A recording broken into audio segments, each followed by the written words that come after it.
大家好，今天分享个特别简单的懒人面食，不需要什么复杂的手法，叠一叠，切一切就能搞定。400克面粉里加入4克酵母粉，1勺白糖，促进面粉发酵。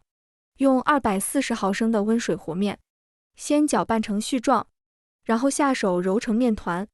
像这种光滑偏软的面团，这一步提前1晚上做，放冰箱冷藏发酵1夜。碗里准备30克面粉，1勺花椒粉、胡椒粉，适量的盐，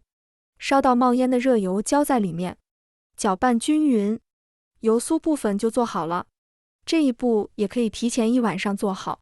第二天早晨起来，准备一把葱花切碎，胡萝卜切片切丝，再切成末。这是冷藏发酵1晚上的面团，案板上撒点干面粉，把面团揉匀排气，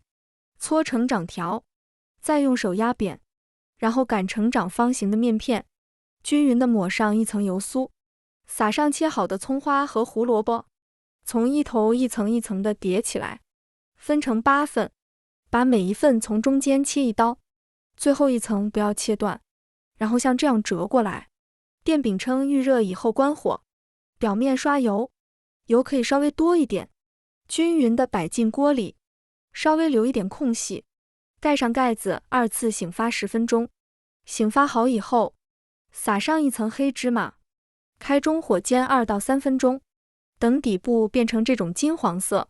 沿锅边倒入半碗清水，盖上盖子，小火把水分收干，闻着好香，特别浓郁的葱香味。全程大约用6到7分钟。这种花卷的做法特别简单，不需要什么复杂的手法，底部金黄酥脆，上面非常松软，一个个的掰下来就可以开动了。我家5岁的孩子自己能吃这么2、3块，喜欢的朋友可以收藏转发一下，谢谢大家。